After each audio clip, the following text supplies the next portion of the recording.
are continuing with our chapter basic concepts of microeconomics and macroeconomics. Flow से पहले तक का concept जितना भी था वो आपको मैं क्लास में करवा चुका हूँ. So without wasting your time, and we are starting the concept of flow and stock.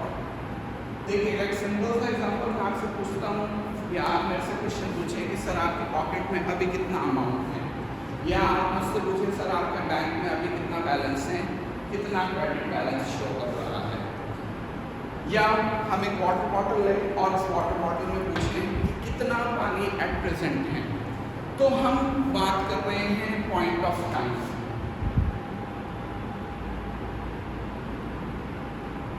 हम बात कर रहे हैं पॉइंट ऑफ टाइम की. ऐसी क्वांटिटीज या ऐसे कंसेप्ट जो पॉइंट ऑफ टाइम पे डिस्कस होते हैं, जैसे मेरे वॉलेट में या मेरी पॉकेट में अभी कितना अमाउंट है, मेरा बैंक अभी कितना बैलेंस शो कर रहा है, मोबाइल में अभी कितने का रिचार्ज है, या अभी डेटा बैलेंस कितना बचा हुआ है. आप वाटर बॉटल की बात करते हैं, वाटर बॉटल में अभी कितना पानी है at present, point of time. So this is what we are talking about. Okay, example के तौर पर अभी कितने बज रहे हैं, ये भी पॉइंट ऑफ टाइम का कंसेप्ट है. Like right now when I am recording this video it is 11:40 AM. तो अभी कितना टाइम हो रहा है, दैट मीन्स हम एक पॉइंट ऑफ टाइम के ऊपर डिस्कशन कर रहे हैं. आपने कई बार देखा होगा, आप घर से बाहर हैं, मम्मी का फ़ोन आया, पापा का फ़ोन आया, कहाँ हो, दैट मीन्स एट प्रेजेंट आप कहाँ स्टैंड कर रहे हैं, कहाँ बैठे हुए हैं, क्या कर रहे हैं. Again point of time. जबकि दूसरा कंसेप्ट होता है फ्लो. इस फ्लो का मतलब होता है ऐसी क्वांटिटीज जो डिस्कस होगी पीरियड या ड्यूरेशन ऑफ टाइम पे. जैसे मेरा बैंक अकाउंट जो अभी मैं डिस्कस कर रहा था वो मैंने ओपन कराया था 2009 में, और आज 2021 चल रहा है. 2009 से लेके 2021 तक का पूरा अगर आप रिकॉर्ड चेक करते हो तो आप एक पीरियड ऑफ टाइम की बात कर रहे हैं. मान लीजिए सुबह हमने बॉटल भर के अपने साथ कैरी किया, दिन भर में कभी उसमें पानी डाला भी सही, कभी उससे पानी फ्लो भी हुआ, इनफ्लो भी हुआ, आउटफ्लो भी हुआ, और at the end of the day पानी कुछ बचा रहा. तो शुरुआत में आप कुछ स्टॉक लेके चल रहे थे, दिन भर उसमें से पानी पिया, वापस उसमें पानी भरा, और इस तरीके से करते करते दिन निकल गया. जो आपने उसमें बार बार पानी भरा है और पानी उससे फ्लो हुआ है, आउटफ्लो हुआ है, that is again flow. Morning में हम सपोज पॉकेट में 1000 रुपीज लेके चल रहे हैं स्टॉक. अब दिन भर में कहीं मैंने पैसे खर्च किए, कहीं से मुझे पैसे और मिले, किसी ने मेरे को मेरी फीसेस दी, सैलरीज मेरे अकाउंट में क्रेडिट हुई, किसी से मैं पैसे मांगता था, पैसे आ रहे जा रहे, ये आना और जाना फ्लो चल रहा है. So what is the point? Flow हमेशा डिस्कस होगा पीरियड ऑफ टाइम पे या ड्यूरेशन ऑफ टाइम पे, जबकि स्टॉक डिस्कस होगा पॉइंट ऑफ टाइम पे. अभी मैं आपको जो टॉपिक पढ़ा रहा हूँ that is something like stock, और अभी तक इस टॉपिक तक मैं कैसे पहुंचा, that journey is called flow. अब एक बात ध्यान रखिएगा, इकोनॉमिक्स में एक सिंपल सा रूल है कि एक स्टॉक एक फ्लो को बनाता है और एक फ्लो एक स्टॉक को बना सकता है. जैसे एक सिंपल सा एग्जांपल ले लेते हैं कि आपके फ्रिज में एक वाटर बॉटल पड़ी है. ये वाटर बॉटल जो है अभी एक स्टॉक का काम कर रही है. आपने उससे क्या किया, आपने एक दूसरी बॉटल जो आप कैरी करते हैं, दिन भर अपने साथ ले जाना चाहते हैं, उसमें पानी भर दिया. अब सुनिएगा, जो बॉटल आपके साथ है उसमें स्टॉक हो गया, पानी आपने यहाँ से इस बॉटल में ट्रांसफर कर लिया, ये स्टॉक हो गया. बट ये जो प्रोसेस हुआ ये फ्लो है. अब दिन भर आप मार्केट में हैं, कहीं बैठे हैं, स्कूल्स, कॉलेजेस, कोचिंग्स वगैरह अटेंड कर रहे हैं, आपने कभी इससे पानी पिया, that is a type of outflow. जब बॉटल फिर खाली होने लगी तो फिर आपने उसको पानी से भर दिया, अगेन इनफ्लो, और फिर से बॉटल में कुछ पानी हो गया, that is stock. Right now I am having 1000 rupees in my pocket, stock. मैं मार्केट जाता हूँ, मार्केट जाके मैंने एक पेन खरीदा, पेन खरीदते समय मेरा एक्सपेंडिचर हुआ. एक्सपेंडिचर एक तरीके का आउटफ्लो है या फ्लो कंसेप्ट है. उसके बाद किसी स्टूडेंट ने मेरे को मेरी फीस ऑनलाइन पेमेंट कर दी या किसी ने मेरे को कैश दे दिया, फीस आ रही है, अगेन ए फ्लो, और उस फ्लो की वजह से अगेन मेरे पास जो कैश का बैलेंस होगा वो बदल जाएगा, दैट इज अगेन मेरे पास उस स्टॉक की वैल्यूएशन भी बदल जाएगी। यानी स्टॉक से फ्लो बनते हैं, फ्लो से स्टॉक होते हैं। अब कॉमनली इकोनॉमिक्स में कौन कौन सी क्वांटिटीज स्टॉक में काउंट होती है, कौन कौन सी क्वांटिटीज फ्लो में काउंट होती है, तो बड़ा सिंपल सा है।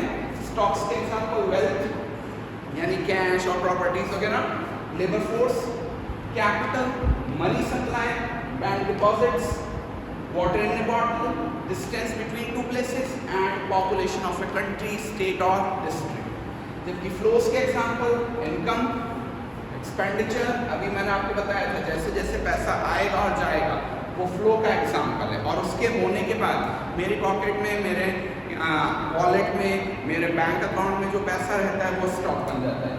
कैपिटल फॉर्मेशन जिसको हम इन्वेस्टमेंट के नाम से भी जानते हैं। इसके अलावा change in money supply, interest on capital, inflow and outflow of water from water bottle. देखिएगा वाटर जो बॉटल में है वो स्टॉक का काम कर रहा है, लेकिन जब इसमें और पानी हम डालेंगे या उससे पानी का आउटफ्लो करेंगे वो फ्लोज में काउंट होगा।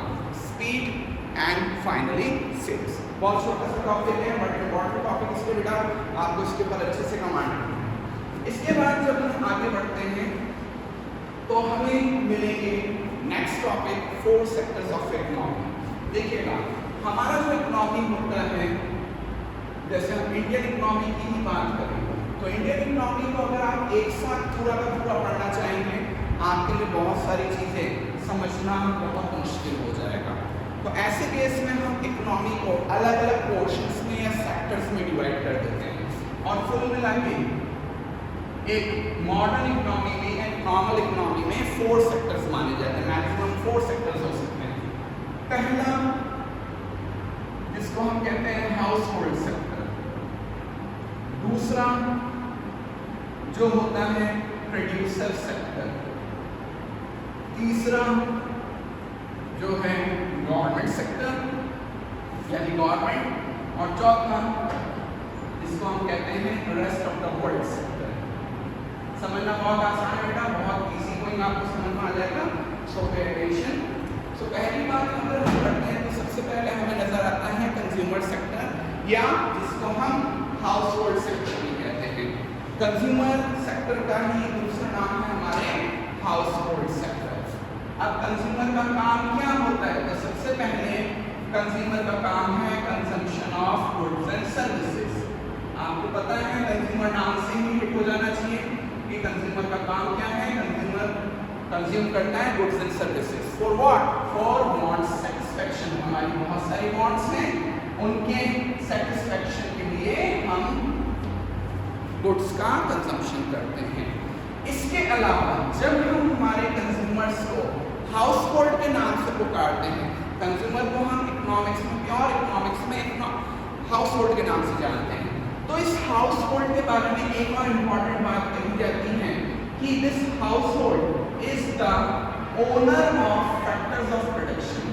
Owner of factors of production यानी आप और मैं, हम consumers he factors of production के मालिक हैं या ओनर हैं। अब फैक्टर्स ऑफ प्रोडक्शन कौन कौन से होते हैं, तो आपने पढ़ा हुआ बेटा, land, labour, capital and entrepreneurship. ये 4 फैक्टर ऑफ प्रोडक्शन हैं जिनके मालिक आप और मैं, हम जैसे कॉमन कंज्यूमर हैं।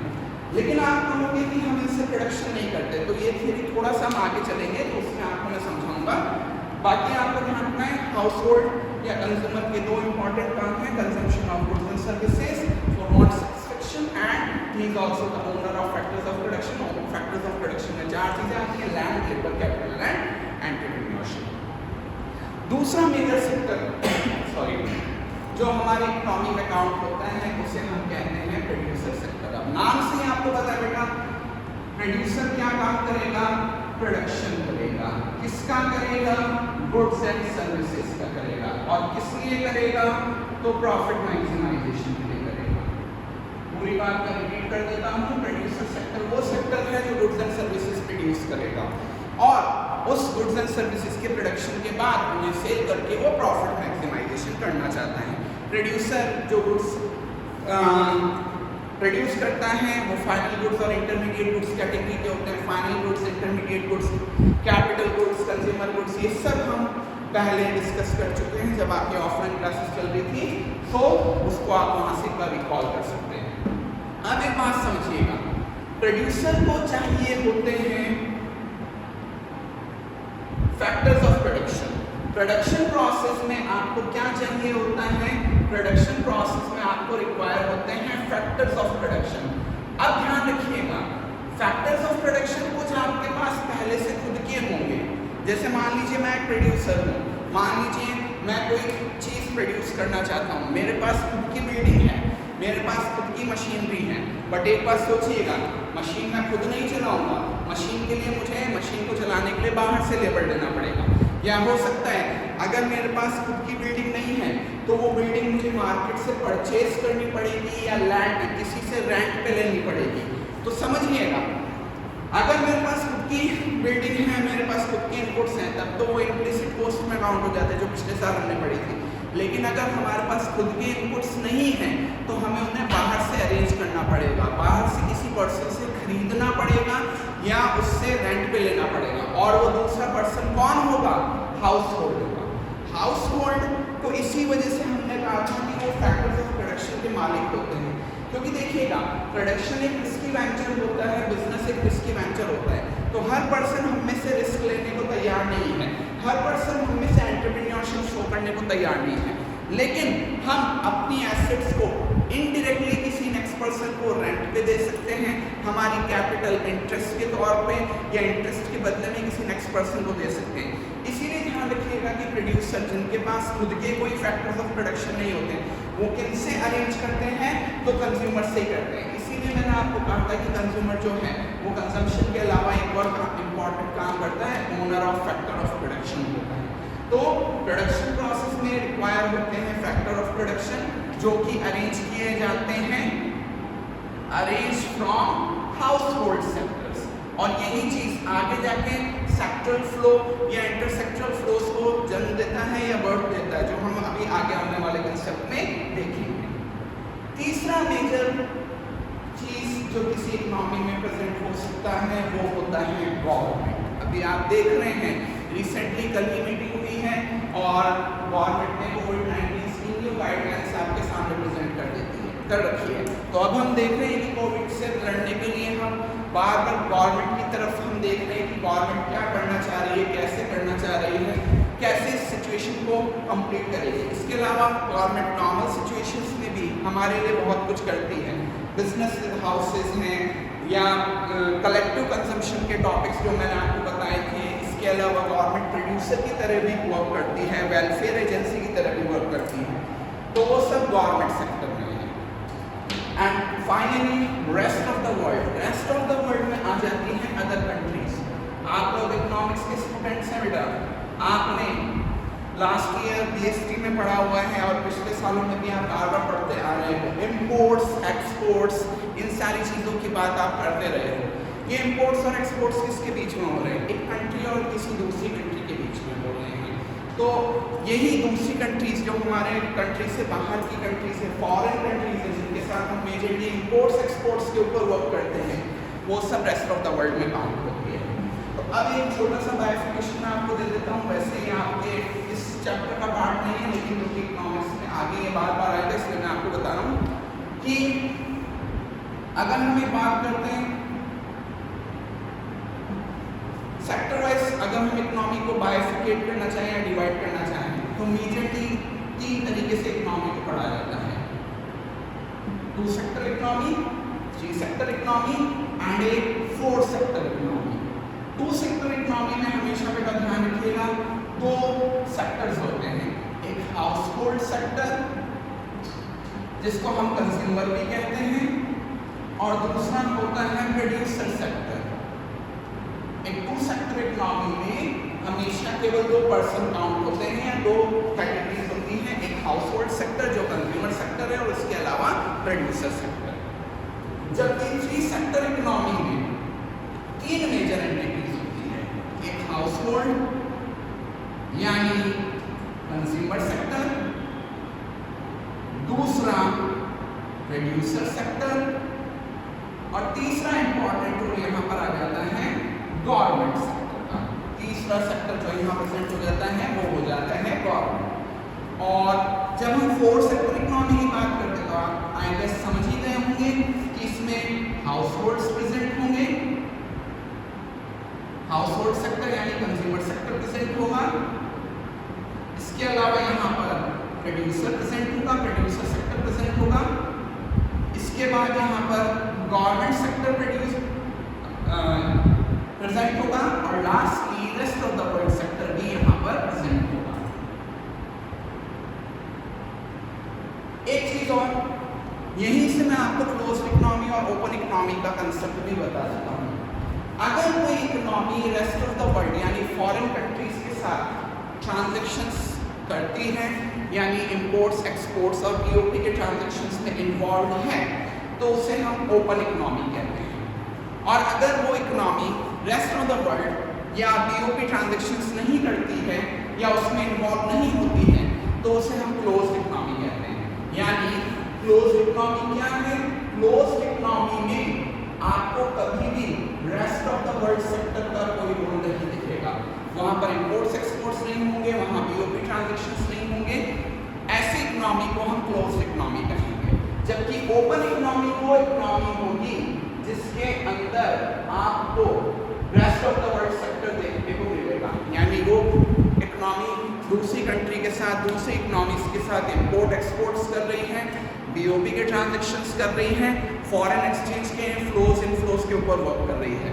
तो अब आप खुद बता सकते हैं कि इनमें से कौन कौन सी इकोनॉमी क्लोज्ड है, कौन कौन सी ओपन है। तो ये जो फोर्थ सेक्टर इकोनॉमी है ये ओपन इकोनॉमी का एग्जाम्पल है। ओपन इकोनॉमी का एग्जाम्पल है क्योंकि यहाँ पर आप देख सकते हैं rest of the world sector present है। जबकि टू सेक्टर इकोनॉमी और थ्री सेक्टर इकोनॉमी जो होती है वो क्लोज्ड इकोनॉमी के एग्जाम्पल हैं, क्योंकि यहाँ पर rest of the world sector present नहीं है। सो this is basic bifurcation of economies, and also we have discussed about stocks and